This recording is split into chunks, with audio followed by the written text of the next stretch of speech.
Okay, we're right on time. We have just about 20 minutes or so for questions and answers and a bit of discussion.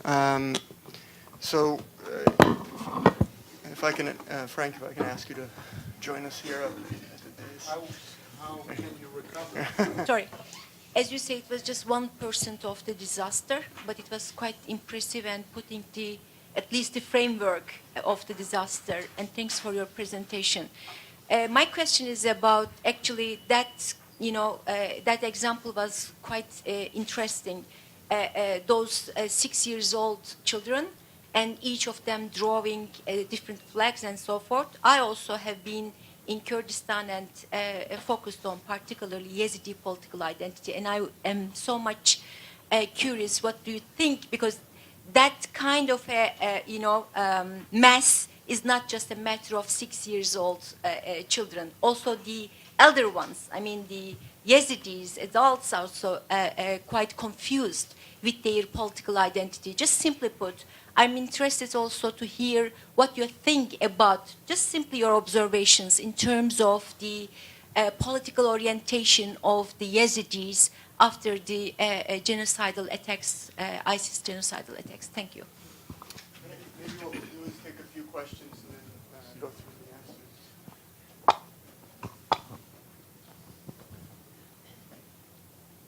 answers. I have one question for Professor Salameh and one question for Professor Maddy-Weitzman.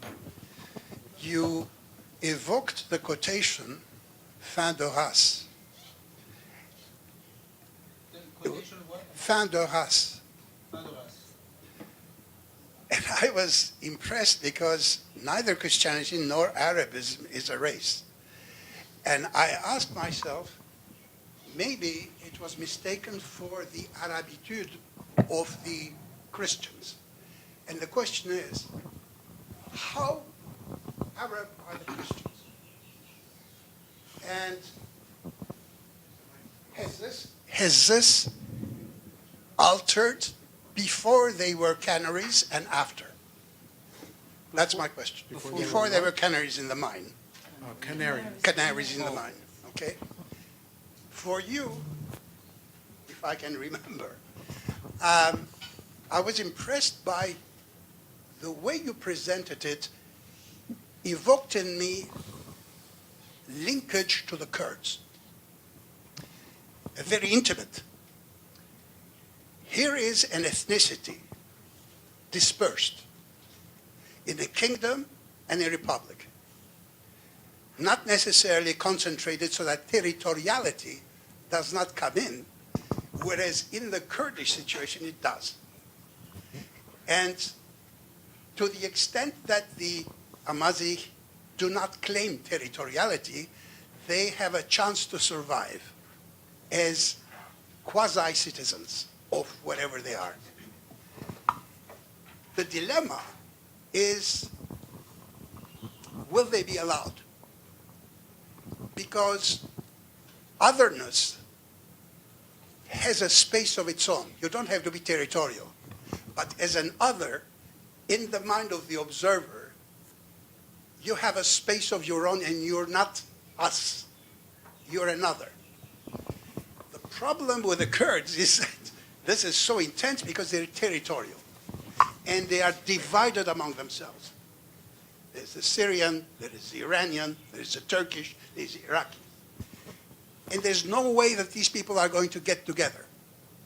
For many reasons I don't want to go into, and probably the professor will be in accord. So how do these minorities acquire selfness, identity, and maintain it sustainably? Thank you. Maybe what I'll do is give the panelists a chance to answer the questions, and then if we have time, we'll take another round of questions, if that's okay. And maybe what we can do is start in reverse order. Bruce, do you want to start off, and then? Yes, thank you for the comments and the question. Yeah, there are definitely, when one works on the Berbers, one thinks of the Kurds often. The truth is that the Kurds are more advanced. I don't put value judgment on that, but more advanced in terms of the political agenda and the political achievement, which leads, because don't have to go into it. We'll hear more about it next time, but you know. And therefore, one sees in Berber publications and even in Berber demonstrations, Kurdish flags. We want to be like, we identify with the Kurds. We have common cause. They're struggling against the establishment, the established states, the established Arab Islamic order, if you will, everything. We want to be like them in that regard. Do they want to, if you ask them, do they want to pay the price that Kurds paid in terms of violent revolution, violent uprisings, and genocide, et cetera, et cetera? Of course, they don't want to pay that, and they want it to be peaceful as much as possible. Okay, so now with regard to territory, now yes, according to the map you saw, this is the imagined homeland of Tamasra. I didn't get to talk about Libya today, but Libya was also part of the story, and even in the 2011 uprising against Gaddafi, the Berbers came. Berbers came out actually, and they are present, and they are even, and they fought Gaddafi. They played a role, and they are placing their demands on in the Libyan political scene, even for constitutional recognition and whatever, but because the Libyan state is so fragmented and torn, they are actually acting on the ground to promote their language, and they've declared unilaterally that their language will be an official language in their areas. So territorially, there are territorial concentrations, and the most important being the Kabyles in Algeria, the Rifians in the north. There you have a modern ethno-national identity, sort of with all of the components, which has the potential for regionalism at the regionalism and federalism at the very least. And so, how do they maintain and acquire? How do they acquire and maintain their identity? I mean, this is the work of the activists, if you will, and the things that I've been trying to work on in my own research. It's cultural promotion, it's language promotion, demanding of the state, demanding of themselves, need to overcome divisions, promote a particular narrative, a national history, a collective memory. Yes, we have a calendar. You probably did. Most Berbers probably weren't aware of that, but they created a calendar. We have a New Year's celebration, and now they're demanding that the state recognize the 14th of January as being the traditional festival of New Year in the Amazigh movement. We have a calendar which goes back to the Libyan Pharaonic dynasty, 950 BC. The first time Berbers appear on the collective as a collective in history. Okay. Did the Libyan pharaoh think of himself as a Berber? Probably not. It doesn't matter. You create memory as well. You promote pre-Islamic memory. You work on textbooks. You work in the media. You promote the language. I mean, these are huge ethno-cultural projects, not unique to Berber activism. We're familiar with it, with this all over the world. Television station, the Kurds had, and now the Berbers have satellite TV as well. But it's a long haul, and at the same time, the project is primarily within the state. That is to say, we're Moroccans, but we want to be Moroccan means we want to be, that Amazigh is just as important as Arab. We are Algerian, as you saw in the flag, but Algeria means that you have to recognize the specificity of our region. Our region has to not be neglected. It's not just symbolic, it's also practical. Investments, language promotion, school systems, the historical narratives, everything. In other words, these are contested issues where you challenge the state and you challenge your own community as well, because we know in ethno-national movements, the first challenge is to convince the own community that they are an ethno-national group and need to work. And the Jews know this as well. Zionism was a minority movement when it began. Has there been an impulse to Islamize in order to whitewash nationalism? You have Islamic movements there, and you have, as I tried to indicate in the beginning, you have Berber Islamists. And they'll say, "Oh, Abdul Karim, what do you mean? He promoted an Islamic state in the Rif. He promoted Sharia in the Rif in the 1920s. And what about the great Berber Islamic dynasties in the Middle Ages in Morocco? These were Berber. They were Islamic. So being Berber is fine, but do it within an Islamic context. Don't be secular nationalist. In fact, Zafzafi, the one who was arrested and is in prison now, he spoke in more traditional Islamic terms and even had a big argument with the leading secular intellectual of the Amazigh movement. The problem with Zafzafi, with the state, is that he went and attacked in public the imam during the sermon. He interrupted the imam, and he said, "You're not Islamic, and you're anti-Islamic," and this is a challenge to the state as well. So, Okay, Frank, I think it's your chance. Your question is very, very perspicacious and important on many levels. It's interesting that you mentioned Salibi's fin de race because, as I might have mentioned in my talk, Salibi himself was a Christian,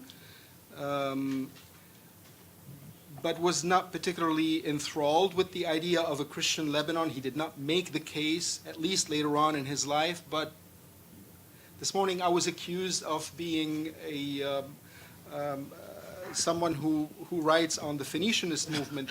Incidentally, Salibi in the 1950s was the Lebanese historian who intellectualized that Phoenicianism.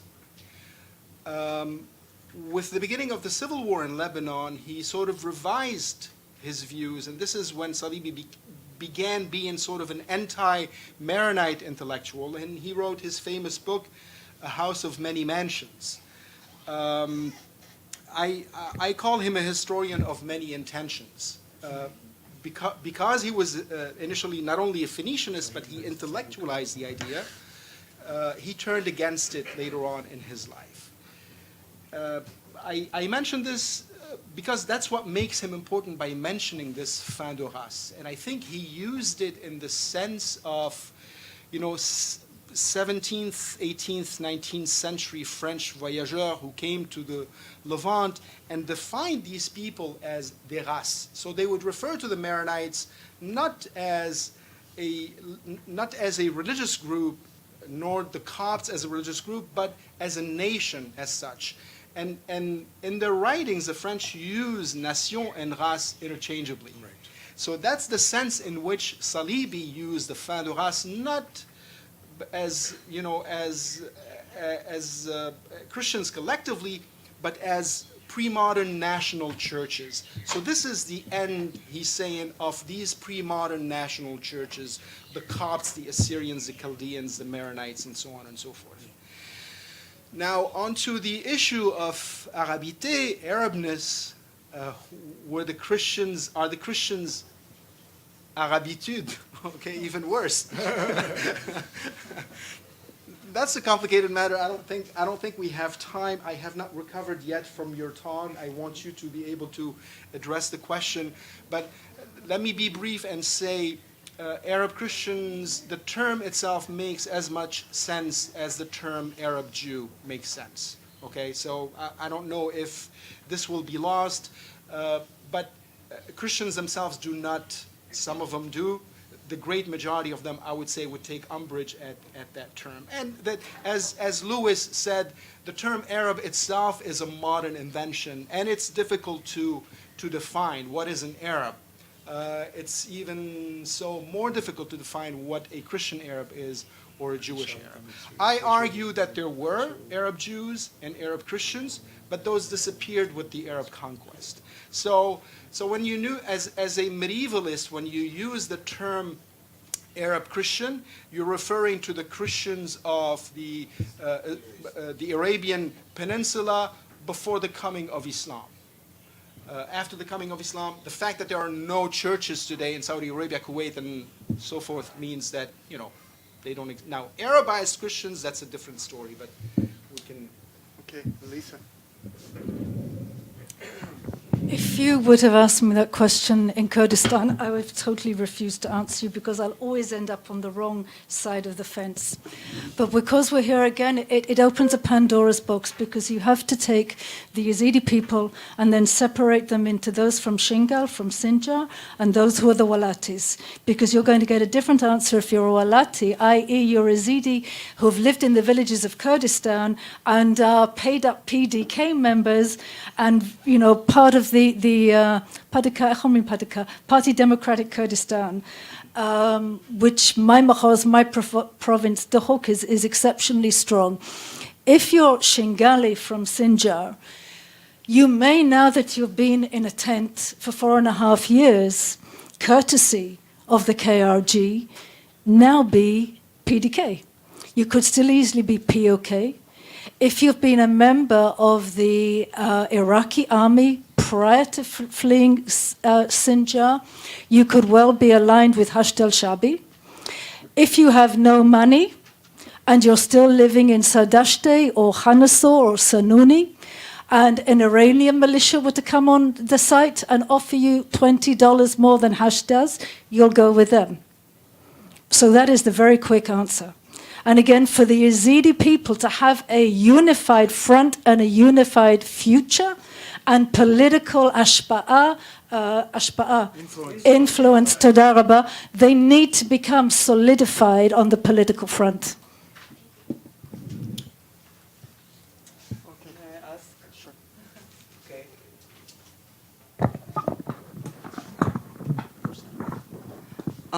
My question is to you, Professor Salameh.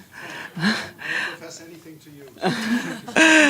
Okay, I wonder whether you have any information of how Christian immigrants who immigrate to Europe, States, Australia, New Zealand, whatever, try to revive their culture, language, art, or whatever. I ask that because I know from the research of Professor Histo Sharkey that the Copts in Australia, for instance, are trying and preoccupied of reviving their culture, their art, language, history, etc.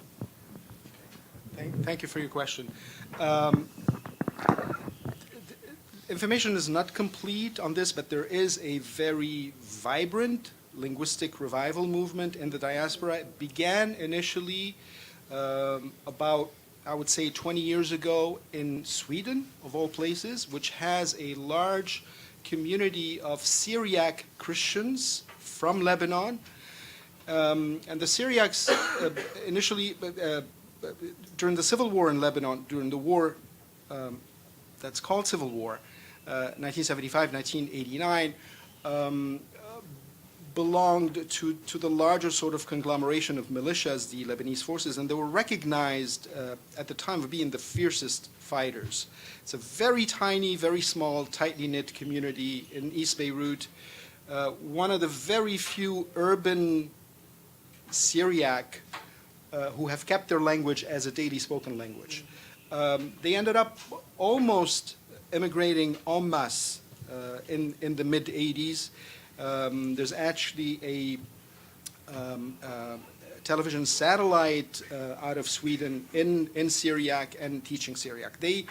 Beginning in '89, they began connecting with Lebanon and opening migrating Sunday schools that they had established in Sweden for the Lebanese Christian community to teach Syriac, which they call Aramaic. And that movement has migrated into Lebanon. So there's a movement called Bnai Kyomo, the children of the resurrection, copying sort of a Zionist exercise in a way, right? So that's, began opening a series of Sunday schools in Lebanon and night schools for adults. And there's another group called Tur Livnon, which means Mount Lebanon, also sort of an educational group. Last I heard, on a yearly basis, they graduate significant numbers of students who have some level of proficiency in spoken Syriac. So the movement, I would say, is vibrant based on, based on the numbers, but not so sort of spread out in the Americas. It's more so in Europe, Sweden, and further down south. Okay.